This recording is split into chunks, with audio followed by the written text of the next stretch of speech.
Welcome to this exploration of one of the most unsettling cases in Kentucky history. Please let me know where you're watching from and what time you're listening to this narration in the comments section before we start. What locations and times of day or night these recorded stories reach are of interest to us. Even by local standards, the summer of 1888 was exceptionally hot in Harlan County, Kentucky. People who live in the area are aware that the Appalachian Mountains trap heat in the valleys like a pot with a lid, making the air seem oppressive and pressing on your skin. During this sweltering summer, travelers on the isolated road that connected Cumberland and Pineville started to notice something strange about Willow Creek Inn, a small business located at a bend in the Cumberland River where the water flowed slowly and darkly under the shade of old willows. The Blackwood family had been running the Willow Creek Inn since 1872. Together with their 3 kids, Thomas and Martha Blackwood had established a modest reputation for providing what many tourists characterized as exceptionally filling and delicious meals. It was a modest establishment, a 2-story wooden building with a small dining room, a kitchen that Thomas had doubled in size over the years, and 6 guest rooms upstairs. In spite of its isolated location, the inn appeared to flourish, with guests frequently traveling great distances for what the local newspapers had once described as the most succulent and savory dishes in all of eastern Kentucky. The land was bought by Thomas Blackwood in 1871 after he returned from Louisville with his new bride, Martha, according to county records. When its former owners went north during the Civil War, the original building was a small homestead that was abandoned. Before turning the structure into an inn, Thomas spent about a year restoring it, demonstrating the attention to detail of a craftsman. According to local reports, he paid close attention to some details of the building, particularly the kitchen and a tiny outbuilding that most people believed was meant to be a smokehouse for curing meats. The origins of Martha Blackwood are unknown. She identified herself as Martha Wilson, previously of Cincinnati, according to Cumberland Church records, but later searches would not turn up any family by that name who recognized her. Neighbors described Martha as friendly but quiet, and she soon became known as a superb chef. Word of the outstanding meals at Willow Creek quickly spread throughout Harlan County within 6 months of the inn's inception. Elijah Morton, a cattle trader, made a visit at the Willow Creek Inn on the 17th of July, 1888, when he was shipping cattle to Louisville. He saw something strange that night, according to the account he would subsequently provide to the Cumberland County Sheriff. The smell from the kitchen was unlike anything I'd encountered before, Morton stated. Not unpleasant, mind you, but distinctly unfamiliar, like rendered fat but with an underlying sweetness that made my mouth water, even as something in my mind recoiled. Had Morton not seen the 4-year-old son of the innkeeper, Daniel Blackwood, lugging what seemed like a hefty metal container from a little outbuilding behind the main building, he could have taken it for granted. Morton's description, which has been recorded in the records of the Cumberland County Historical Society, states that the kid strained under its weight and that when he put it down momentarily to reposition his hand, he noticed a viscous yellowish liquid leaking from the lid. The boy hastily adjusted the lid after it shifted, taking an anxious look around before moving on into the kitchen. Morton was interested not only in the content, but also in the boy's sly demeanor. Described by the locals as a quiet, industrious boy, Daniel Blackwood displayed what Morton referred to as the demeanor of someone engaged in forbidden activity. The cattle trader, who was also a father of 3, observed that there was an oddity in the way the boy held himself, as if he were carrying out a task he neither questioned nor enjoyed. Thomas Blackwood was clearly upset when Morton asked him about the substance at supper. He allegedly said, "Just lard for cooking," but Morton pointed out that Martha Blackwood's hand trembled so much that she dropped a serving spoon, splattering the tablecloth with what was described as an unusually glossy gravy. Thomas immediately shifted the topic, asking specific questions about Morton's cattle business and his intended route to Louisville, which hinted at a particular interest in Morton's anticipated whereabouts and whether anyone would miss him if he didn't show up.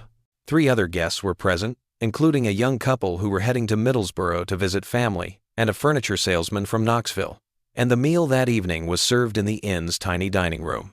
The Blackwoods, Morton would later remember, appeared to be unusually attentive to the couple, constantly refilling their water cups and conversing with them while ignoring him and the salesperson. But after days of travel, the pair said they preferred simpler food, so they turned down Martha's offer of her unique dish. But both Morton and the salesperson agreed to the house specialty, a hearty stew Martha said was made with a family recipe that goes back generations. The stew had a unique flavor that Morton would later describe to investigators as being unlike anything he had ever tasted. The flavor was extraordinary, rich beyond imagining, with a depth that seemed to satisfy some primal hunger I hadn't known existed.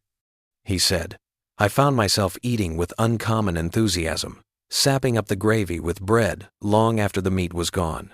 The furniture salesman, who was identified by the inn's guest register as Henry Peterson, reportedly repeated Martha's praise for the meal's outstanding quality. Morton was marked by his curiosity, but he was unaware of this at the time. He claimed to have heard floors outside his room creak that evening. Leaning out further to look down the corridor, he saw a shadow retreating around the corner, a large male figure he assumed to be Thomas Blackwood. He opened his door, thinking it might be other travelers, but the narrow hallway was empty, except for what he described as the lingering scent of that same strange fat that had perfumed the evening's meal. Morton, unable to sleep, made the decision to leave before daybreak. He saw light emanating from the little outbuilding behind the inn as he got his wagon ready. He watched via a small window as Thomas and his eldest son, Edward, worked over what seemed like a big metal vat. According to what the cattle dealer would later tell investigators, he fled the farm right away without gathering his possessions because of what he saw next. Morton's account, which has been recorded in county documents, is that the elder Blackwood was standing over the vat with his forearms covered in a shimmering material and his sleeves rolled up to his elbows. As I watched, Edward unwrapped the bundle and gave it to his father, who gave it a quick inspection before dropping it into the bubbling vat. What arrested my attention, however, was what his son held. A bundle wrapped in stained cloth, roughly the size and shape of a man's upper arm. The material that splattered up glinted in the lamplight, with the same characteristic shine as the gravy from dinner. Morton saw more right away. As silently as he could, he hitched his wagon and set out, traveling through the pre-dawn darkness until he arrived in Cumberland, where he informed Sheriff James Holbrook of what he had seen. At first, his story was viewed with suspicion because Thomas was a deacon at the local church and the Blackwoods were well known in the neighborhood. However, Holbrook sent 2 deputies to look into it because of Morton's anxiety and the specificity of his description. The Louisville Courier reported in August 1888 that Sheriff James Holbrook sent 2 deputies, Samuel Reed and Jacob Collins, to look into the Willow Creek Inn after Morton's report. Before leading a larger group to the inn, Holbrook dispatched a messenger to neighboring Pineville to recruit more lawmen after neither deputy returned by the next evening. After 3 days, they discovered the place deserted, the kitchen immaculately sanitized, and neither the Blackwoods nor the missing deputies. But what they found in that little outbuilding behind the inn would turn out to be the starting point for one of the most unsettling unsolved cases in Kentucky. Initially thought to be a smokehouse, the outbuilding had been transformed into what investigators called a processing room. The big metal vat Morton had seen was still there, but it was empty and had been thoroughly cleaned.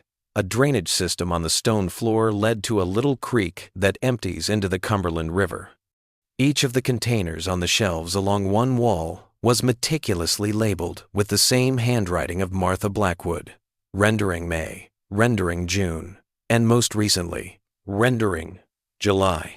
If Sheriff Holbrook hadn't found what was hanging on the back wall of the outbuilding, the labels themselves would have been harmless, fitting with a family who cooked with their own processed lard.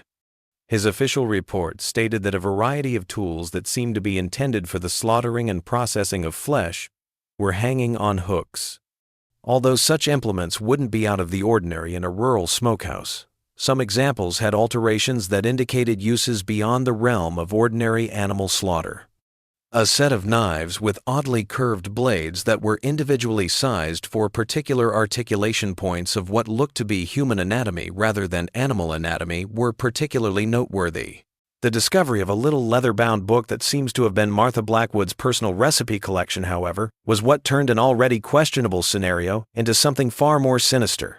The floorboard was loose. The book, now in the restricted collection of the Kentucky State Police Museum, included detailed notes on what she referred to as the special ingredient. It also included observations on the best rendering temperatures and the superior quality of younger specimens for achieving the clearest, most flavorful results. The journal included recipes from 1873, indicating that the Blackwoods had started their gruesome practices almost immediately after opening the inn. A September 1874 entry stated, "Have discovered that combining our special ingredient with traditional lard in equal proportions creates a superior result. The flavor is enhanced without becoming overpowering, and guests remain unaware of what makes our dishes so distinctive. Thomas suggests we reserve the pure preparation for special occasions and particular guests." Another entry from the month of July, 1883. Young male specimens continue to provide the best clarity and flavor, particularly those with robust health but limited physical labor. The traveler from Ohio last week yielded nearly 12 quarts of excellent quality. We have stored it in the cool cellar beneath the east room, where the temperature remains consistent even in summer heat. According to county records, the Willow Creek Inn was located on a 20-mile stretch of road where about 37 travelers were reported missing between 1873 and 1888. The Blackwood establishment had not previously been linked to any of these disappearances. The majority had been ascribed to the risks of traveling in the lonely area, such as mishaps, weather exposure, or sporadic banditry along the more isolated road segments. In 1953, as part of a historical investigation, the Kentucky State Police reviewed these cases and found a pattern that had not been recognized by authorities at the time. Most disappearances involved male travelers between the ages of 20 and 40, who were traveling alone, had no local connections, and had no traveling companions to report their absence right away. Most of the time, it was days or weeks before anyone noticed that they had not reached their intended locations.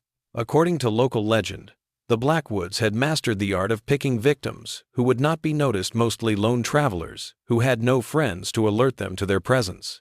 The search of the inn itself turned up more unsettling evidence. Sheriff Holbrook's report, dated August 12, 1888, states that the methodical nature of these disappearances suggests a family engaged in a coordinated effort to acquire, process, and utilize human remains in a manner that avoided detection for nearly 15 years. Investigators in the Blackwoods' private residence found a secret room under the floor of the master bedroom that held personal belongings that seemed to have belonged to different travelers: wallets, pocket watches, letters, and, in one particularly moving instance, a daguerreotype of a young woman holding a baby with the words, "To my beloved William, hurry home to us." When investigators started speaking with former inn patrons who had eaten there in the months and years before, the most unsettling element of the case became apparent.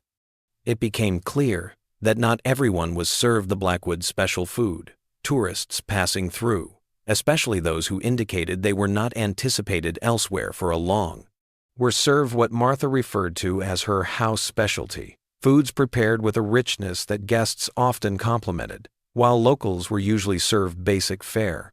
I have dined in establishments from Boston to New Orleans, and never have I encountered flavors so distinct and satisfying as those produced in Mrs. Blackwood's kitchen. There is a depth to her cooking that defies description, something primally satisfying that lingers on the tongue and in the memory. I have dined in establishments from Boston to New Orleans, wrote a merchant named Harold Pierce in the inn's guest book, which was discovered intact on a small table in the front hall in March 1887. A Richmond resident wrote in April 1888, "Arrived exhausted and departed rejuvenated. Mrs. Blackwood's cooking seems to contain some vital essence that restores a man's energy and spirit. I shall certainly make this establishment a regular stop in my travels." The length of time the Blackwoods worked without being suspected is what makes the Willow Creek Inn case so disturbing. According to county records, Thomas Blackwood was a deacon at the Cumberland Baptist Church and a quiet, well-respected businessman. Martha was well known for giving meals to local families in need and delivering pies to church events.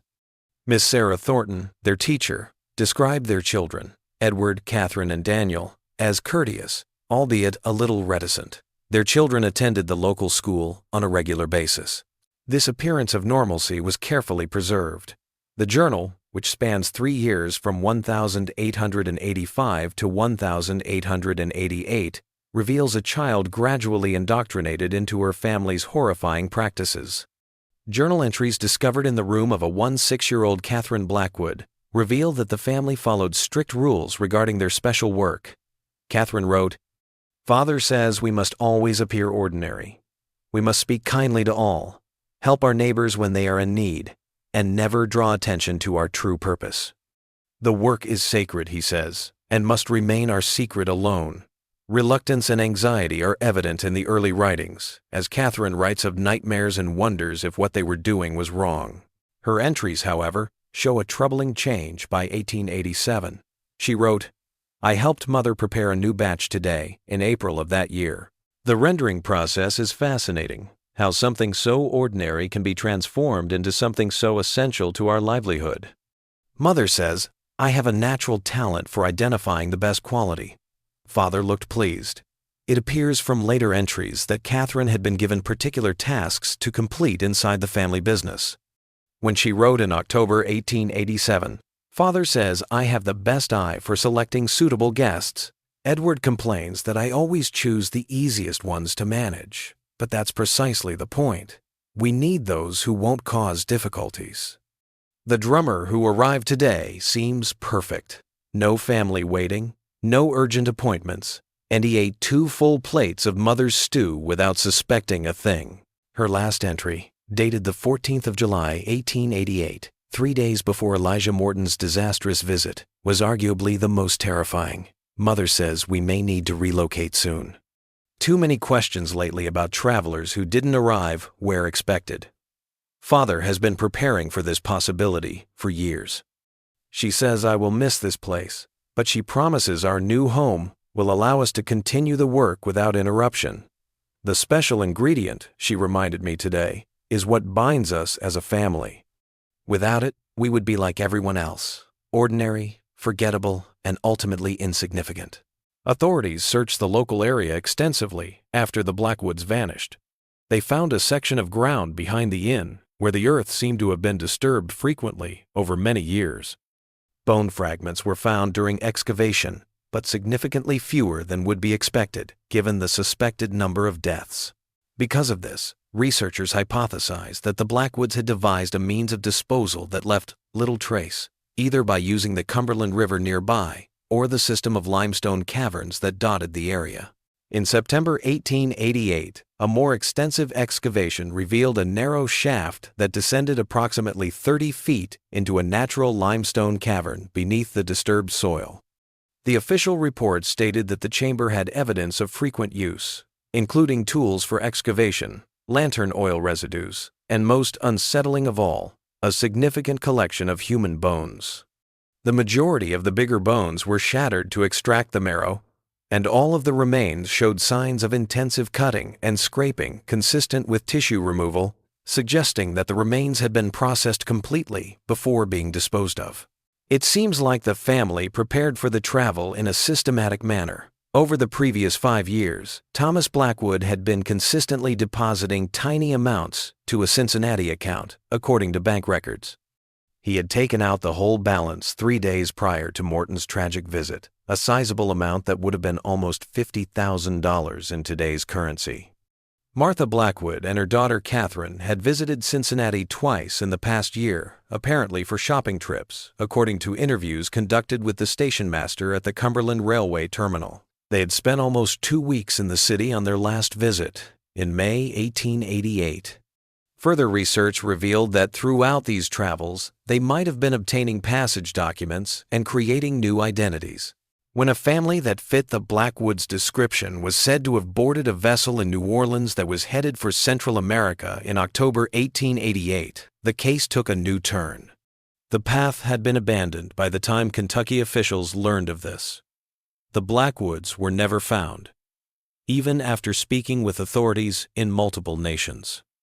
However, the psychological effects on the local population and others who had inadvertently eaten at the Willow Creek Inn were still present. The Cumberland County physician, Dr. William Hayes, recorded in his medical records that a number of former customers suffered from severe psychological distress after discovering the nature of the establishment's special ingredient. 2 local men who had frequently stopped for meals and transported livestock past the inn were reported to have suffered from complete nervous breakdowns. 1. Joseph Miller, a farmer, was admitted to Lexington's Eastern Kentucky Asylum for the Insane, where records show he refused to eat anything until 3 months later. The notes of Dr. Hayes, which are housed in the archives, go into detail about Miller's condition. Patient exhibits extreme agitation when presented with food of any kind. When questioned about his refusal to eat, he repeatedly states that he knows what's in it and that he can taste them still. Attempts to reason with the patient regarding the source and preparation of hospital food have proven futile. He maintains that all food now contains what he calls the Blackwood ingredient and that he would rather starve than consume human essence again. Hayes's records show that the other affected person, a mail carrier named Tobias Fletcher, who had eaten at the inn about twice a month while on his route, developed what he called a morbid fixation on the composition of ordinary foods. Fletcher would break down each meal into its component parts and then taste minute portions with caution. In the months after the Blackwood revelation, he reportedly shed almost 40 pounds and quit his job to live as a recluse in a small hut outside of Pineville, where he was supposed to eat mostly vegetables that he farmed himself. In itself, the Willow Creek Inn became a source of macabre curiosity. The investigation's specifics were kept secret by county officials, but rumors quickly spread throughout Kentucky and the surrounding states. Newspaper archives reveal that those who were interested in the land traveled long distances to see it, which is why officials stationed guards there for a few weeks after the discovery. Local kids allegedly challenged each other to come near the deserted inn at night, and there have been a number of reports of odd noises and lingering smells coming from these young forays. One recurrent myth, noted by a collector of folklore in 1905, was that on some evenings, especially those with a full moon, the smell of cooking would come from the empty structure, followed by the sound of cookware clattering and what sounded like a woman's humming. The property remained deserted, with locals reportedly refusing to set foot on the grounds even decades after the inn and all of its outbuildings were burned to the ground in November 1888 on orders from the county commissioner, in what was described as an act of public health and moral necessity. In the early 1900s, workers reported unpleasant experiences, such as tools going missing, unexpected cold spots, and in one instance, a surveyor who claimed to have been served a cup of tea by a pleasant older woman he later couldn't locate. As a result, several attempts to buy and develop the land were abandoned.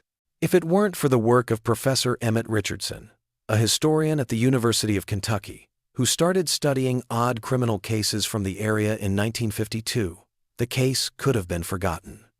Although Richardson tackled the topic with scholarly objectivity rather than sensationalism, his study helped to rekindle interest in the Willow Creek Inn.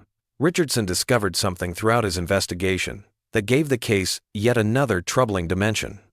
He discovered notes in the Cumberland Baptist Church archives showing Thomas Blackwood had been an apprentice to a butcher in Louisville for 2 years before coming back to Harlan County to open his inn. When Richardson discovered newspaper articles from 1868 to 1869 detailing 3 disappearances near the butcher shop where Blackwood had worked, this seemingly unimportant detail took on deadly overtones. The pattern was remarkably similar to what would ultimately happen at Willow Creek, even though no connection was made at the time. According to Richardson's notes, which are kept in the archives of the University of Kentucky, Thomas Blackwood may have begun his methods of human processing during his apprenticeship. According to Richardson's interview with Eleanor Winters, the butcher's elderly daughter who had hired Blackwood, Thomas was unnaturally interested in the rendering process, would spend hours watching the fat melt down and collecting in the vats. Father thought it showed unusual dedication to the craft, but looking back, there was something obsessive about his attention to it. The statement Richardson received from Abigail Turner, an old woman who had temporarily worked as a kitchen assistant at the inn in 1877, was possibly the most disturbing. According to Turner, who was 92 years old when she was interviewed in 1953, she quit the job after only 2 weeks due to unnatural practices in the Blackwood kitchen. Mrs. Blackwood would never let me see what was in her special storage room, Turner said. But once, when the family was occupied with guests, I found my way in there.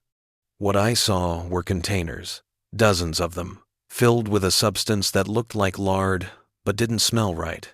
There was something about it that turned my stomach, though I couldn't say why.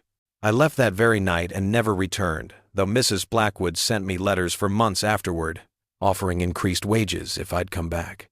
Turner claimed that Martha had been especially persistent, at one point visiting Turner's Cumberland home to personally ask her to return. She brought a pie as a gift, explained Turner, and said it was made with her special recipe. I accepted it to be polite, but buried it in my garden after she left. The next morning, I found a stray dog had dug it up and eaten some. The poor creature died before sundown, frothing and twisting in my yard.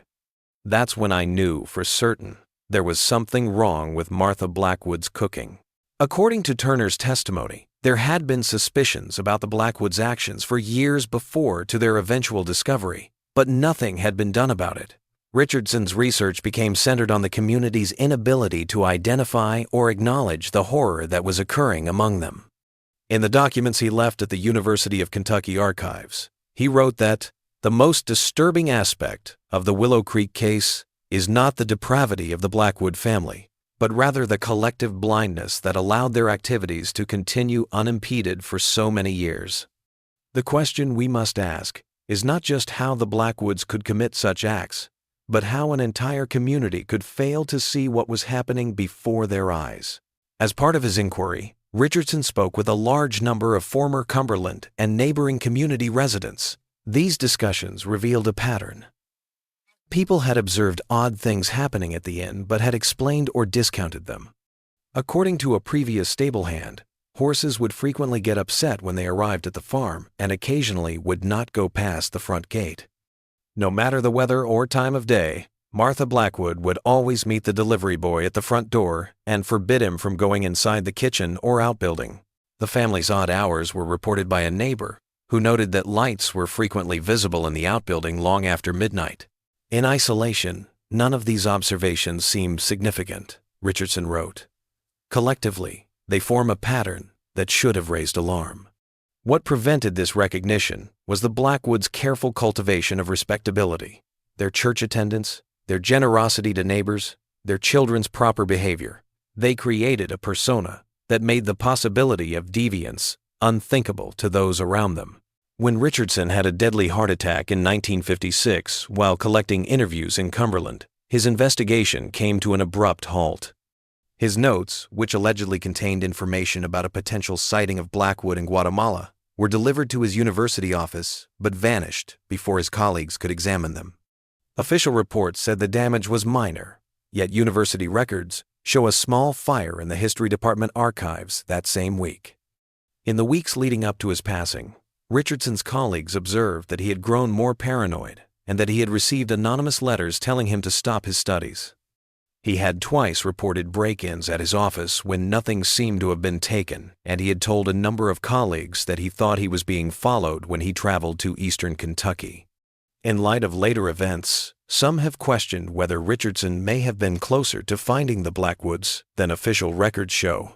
These allegations were typically ascribed to overwork and the stress of his inquiry. When construction workers discovered a sealed well containing human remains in 1968, while excavating for a highway expansion close to the location of the Willow Creek Inn, the story gained new attention. The remains belonged to at least 7 people, according to forensic analysis, which was constrained by the technologies available at the time.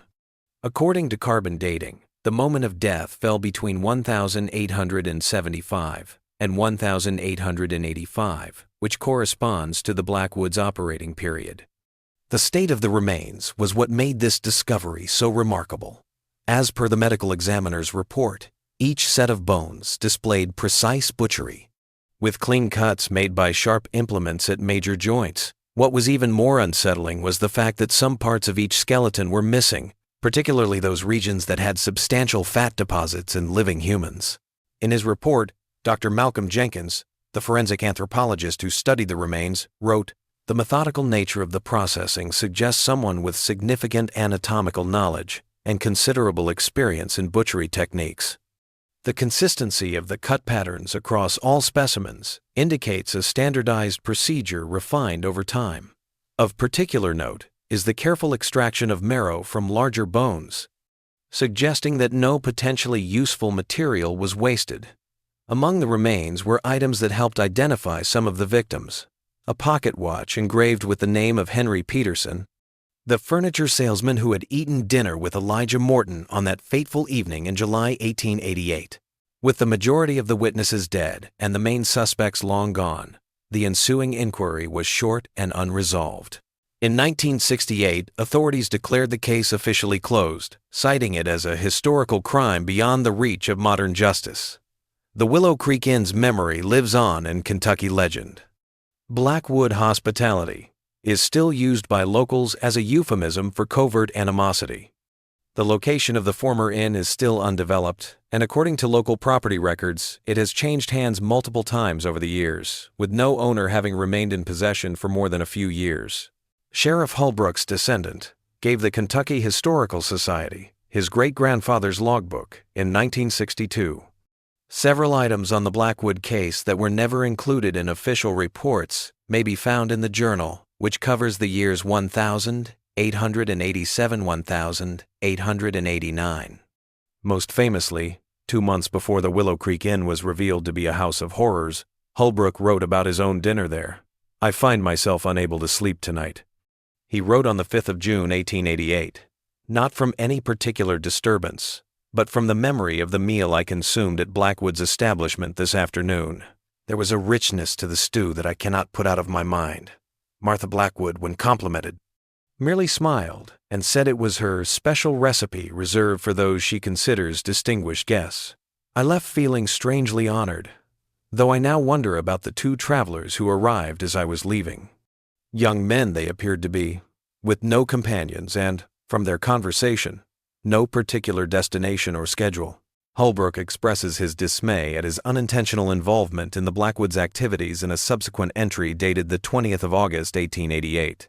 "I cannot reconcile myself to what I now know I consumed at that table. The thought of it induces a sickness that no medicine can cure. I find myself wondering, whose essence now resides within my body? What poor soul's rendering has become part of my own flesh?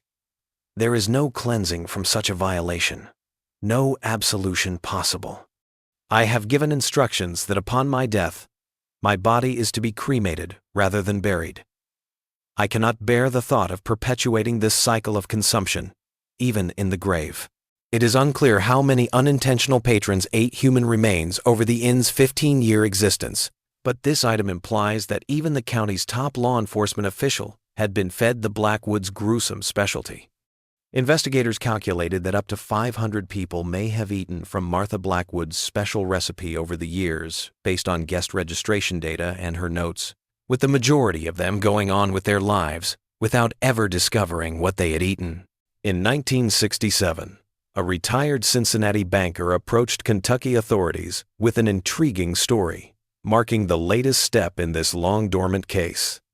When he was a young teller in 1913, he said, he had been there when an old woman arrived to end an account that had lain unopened for almost 20 years. He asserted that although the woman signed the closing forms as Martha Blackwood, the account had been started under the name Martha Wilson. The 9-year-old banker knew the name from tales he had heard as a child in Kentucky. She was a small woman, very proper in her dress and manner, he said in his account. What struck me was how ordinary she appeared, like someone's grandmother, with silver hair neatly pinned and hands that showed years of work. Nothing about her suggested the horror she had been part of.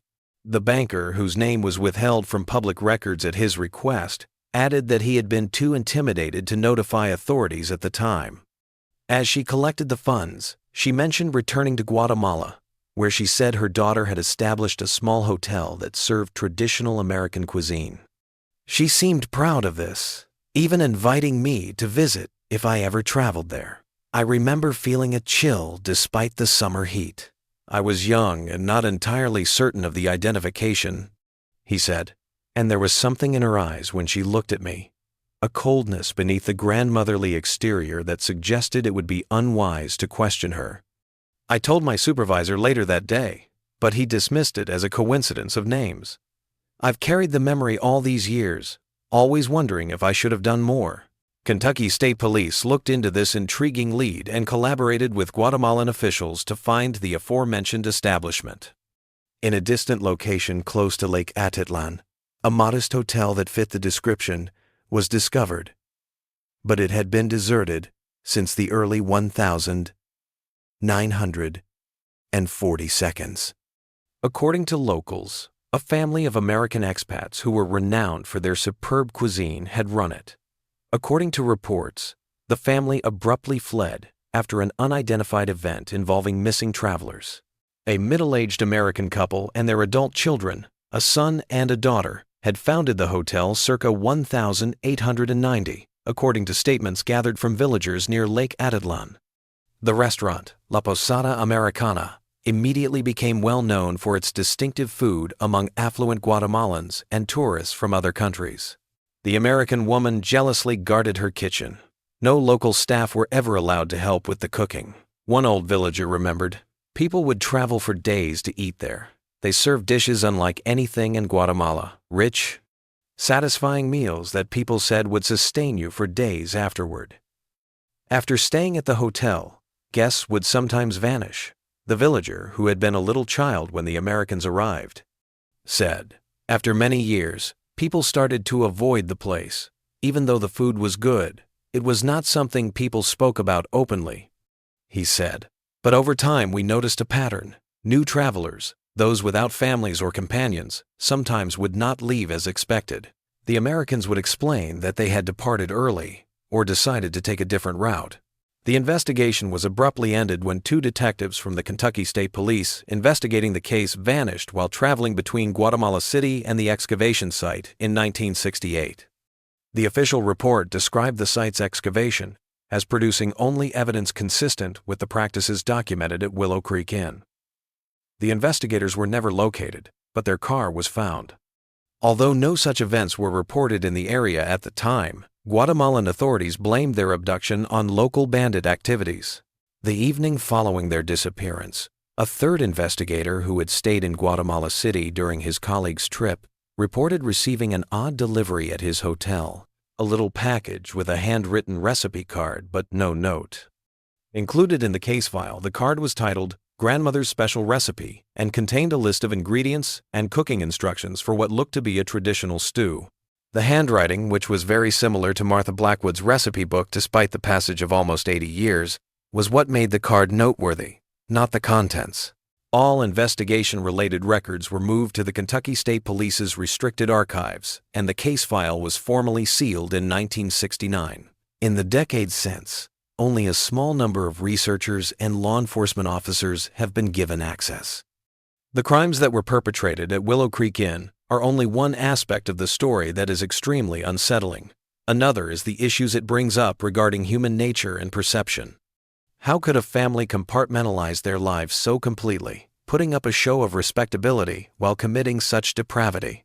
How could a group of people not see the predators among them? How many people unwittingly contributed to the catastrophe by eating at the seemingly normal country inn is arguably the most disturbing question. The story raises the horrifying notion that evil can lurk beneath the most commonplace facades and not always manifest itself in overt ways. The Blackwoods were neither outcasts nor blatant outlaws. They were well-respected members of the community who went to church, took part in neighborhood activities, and were generally described as courteous and accommodating to both neighbors and visitors. Even after more than a century, the Willow Creek Inn case is still relevant because of its ability to conceal horrible deeds under a facade of normalcy. In the final entry of her recipe book, Martha Blackwood referred to it simply as the ingredient that makes everything taste of life itself. This serves as a disturbing reminder that sometimes the most dangerous predators are the ones who seem the most harmless, the ones who invite you in, sit you at their table, and serve you a meal. The Blackwood case's psychological effects went much beyond the people who had eaten at the inn. The disclosures sparked a generalized sense of unease in Harlan County and the adjacent communities. Newspaper reports from the fall of 1888 indicate that local eateries and lodgings saw a sharp drop in sales as many passengers opted to bring their own food instead of eating at strange places. There are stories of travelers insisting on watching the entire cooking process before eating, and several innkeepers allegedly started preparing food in full view of customers to alleviate suspicions. A doctor who worked in Cumberland from 1885 to 1902, Dr. Elias Whitman, wrote about what he called Blackwood anxiety in his medical papers. He told of patients who built complex rituals around food preparation and consumption, refusing to eat anything they hadn't personally supervised, from raw ingredients to table. Some of the patients reportedly became so obsessed with the origins of food that they suffered from severe malnutrition and weight loss, and they couldn't even trust the cooking of their own family members. The most profound damage inflicted by the Blackwoods, wrote Whitman, may not be the physical harm done to their direct victims, but rather the poison of suspicion they introduced into the community. When such fundamental trust as that between host and guest is violated, the social fabric itself begins to unravel. Around the region, this communal trauma showed up in a variety of ways. Once an important part of local social life, church suppers and community meetings were apparently poorly attended for a number of years after the Blackwood discovery. Parents started to become extremely protective of their kids, limiting their freedom of movement and cautioning them against eating from anybody other than their close relatives. According to some reports, some Blackwood-like surnames were so stigmatized that family either altered their names or moved away to avoid the affiliation. Samuel Reed and Jacob Collins, two deputies who had vanished during the first probe, were affected, as were their families. County records indicate that Reed's widow was committed for several months after experiencing a nervous breakdown after discovering her husband's likely fate. Shortly after their son's disappearance was linked to the Blackwood case, Collins' elderly parents reportedly passed away within weeks of one another. A local doctor attributed their deaths to shock and grief. The Willow Creek Inn became a major part of local folklore in the decades after the discovery. Parents used the Blackwood kitchen as a warning story to teach their kids not to eat from strangers or venture too far from home. With each recounting, local variations of the mythology developed, with details changing and growing. Claims that Martha Blackwood could captivate people with her eyes, or that the family had an old cookbook that contained secrets, were examples of supernatural elements that had been added to the story by the early 1900s. By making the Blackwood story seem more fanciful than it actually was, the community was able to process and control the terror, according to folklorists who examined these stories in the middle of the 20th century. According to a 1957 study, by adding impossible elements to the Blackwood narrative, the community creates psychological distance from the far more disturbing reality that the monsters were ordinary people who lived among them undetected for years. Local superstition and morbid interest centered on the real location of the Willow Creek Inn. Even though the old buildings were completely destroyed, the site nevertheless had a somber connotation. According to local sources, the region is unusually silent, lacking the typical forest sounds, and animals appears to be avoiding the clearing where the inn once stood. A wealthy Louisville businessman bought the property in 1927, with plans to build a hunting lodge.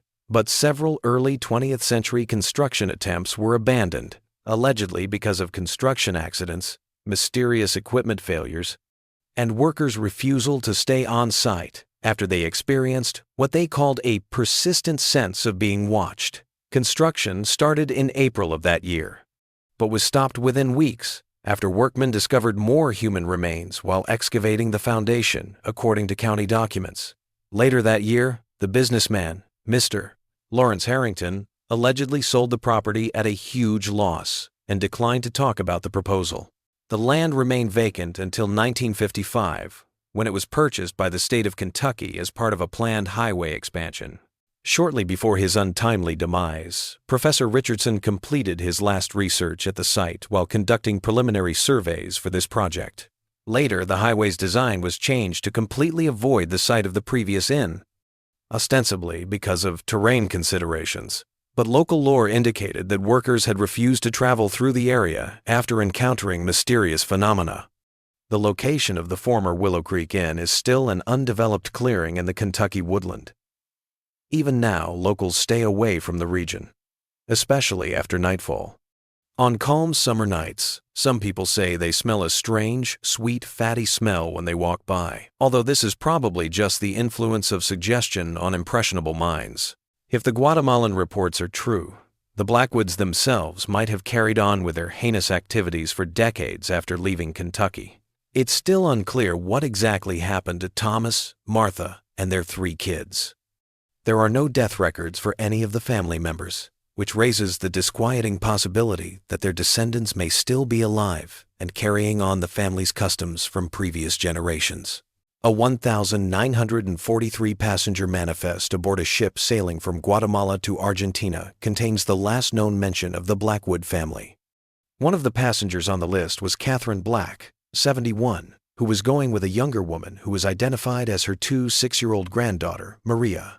They claimed to be restaurateurs, and they were headed to a little village in the province of Mendoza. The restaurant La Cocina Americana was run by a widow and her granddaughter who were renowned for their unique traditional cuisine from 1944 until 1967, according to Argentine records. After numerous local vineyard workers who had last been spotted eating there mysteriously vanished, the restaurant immediately closed. The owners had left by the time investigators looked into the matter, leaving behind a completely furnished kitchen but no personal belongings. Although unsubstantiated rumors have occasionally emerged from various locations in South America of a small, exclusive restaurant run by an elderly woman who serves a traditional family recipe to carefully chosen guests, the present whereabouts of Maria, who would now be in her 82nd if still alive, are unknown. Some mysteries are not meant to be solved, but to serve as warnings. Professor Richardson, who passed away while investigating this particular case, once said, "The story of the Willow Creek Inn is not just a historical curiosity, but a reminder that evil often wears the most benign expressions and that sometimes the most dangerous invitation is to dinner." In the decades thereafter, criminologists and mental health specialists have remained captivated by the psychological aspects of the Blackwood case. The Blackwoods were thought to have a special kind of familial psychopathy, a shared delusional system that normalized their horrifying behavior within their family while remaining conscious of its unacceptableness to the outside world, according to Dr. Eleanor Voss, a forensic psychiatrist who studied the case in great detail in the 1960 Seconds. What makes the Blackwoods so unusual in the annals of criminal psychology, Voss wrote in her 1967 analysis, is not just the nature of their crimes, but the complete integration of their children into the family practice. The Blackwood children seem to have been deliberately conditioned to view their family's behavior as not just acceptable, but as a form of special knowledge that elevated them above ordinary people, in contrast to many criminal families where children are either shielded from or reluctant participants in illegal activities. Catherine Blackwood's diary entries demonstrate this conditioning as she moves from early moral skepticism to complete acceptance of the family's customs. By her last writings, she exhibits what Voss called inverted moral reasoning, seeing the family's actions as a kind of superiority rather than a sin. In one entry from early 1888, Catherine wrote, "The people who pass through are just walking vessels of ingredients. They don't understand their purpose as we do. Mother says that by incorporating them into our food, we honor them in a way they could never appreciate in life." This profound inversion of values, passed down through the generations, may help explain how the Blackwoods were able to maintain their facade of normalcy while committing such heinous acts. They saw themselves as protecting precious knowledge from people who would not comprehend it, not as avoiding detection for wrongdoing. Their sense of family unity and unique position would have been strengthened by this viewpoint, which would have made it simpler to distinguish between their private and public actions. The Blackwood case is distinct in its familial structure and culinary concentration, but it shares some characteristics with other historical cases of serial predation. The Blackwood systematic, multi-generational operation stands out in its scope, duration, and the complex justification system they developed. Even though cases like the one involving Albert Fish in the 1920 Seconds involved cannibalistic elements, and the story of Sweeney Todd inspired many fictional accounts of humans processed for consumption, it's still unknown where the Blackwood's customs came from. There is little information available about Thomas Blackwood's past before his apprenticeship in Louisville. He claimed to have been reared by a great-aunt in Virginia after becoming an orphan at an early age, according to church records in Cumberland. But efforts to confirm this claim have not produced any clear evidence.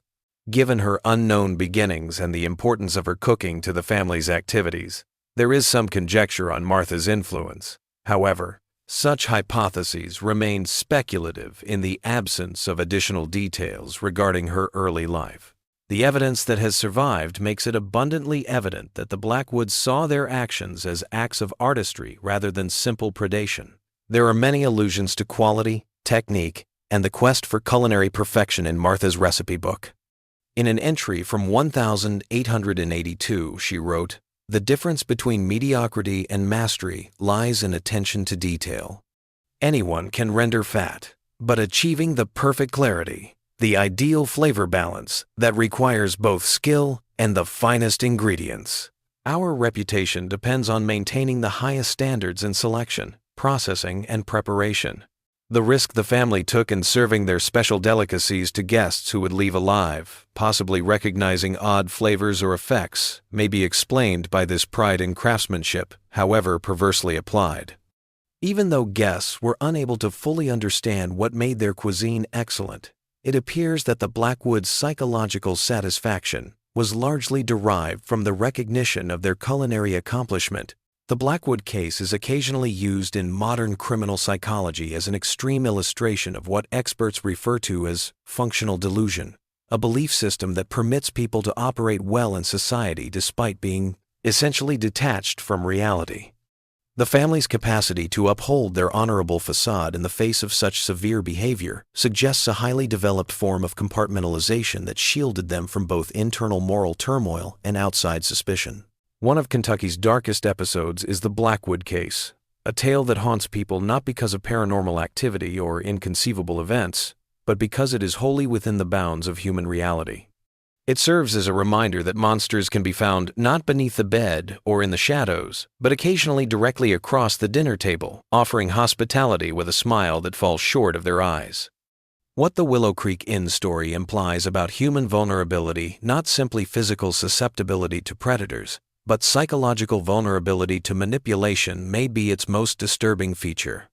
The Blackwoods were able to prosper by taking use of basic social trusts, such as those between hosts and guests, between members of the society, and between those who prepare and those who eat food, rather than just using coercion or dishonesty. In the final piece of writing that survived the repercussions of his passing, Professor Richardson wrote, "The true horror of the Blackwood case lies not in what they did to their victims' bodies, but in what they did to the social body, the community itself. By exploiting the most basic forms of human trust, they inflicted a wound that transcended individual suffering, long after their disappearance. That wound continues to fester in the form of suspicion, paranoia, and the nagging question that haunts every traveler who accepts hospitality from a stranger. What am I really consuming, and at what cost?" The mystery surrounding the Willow Creek Inn remain unsolved, as is the case with many historical crimes.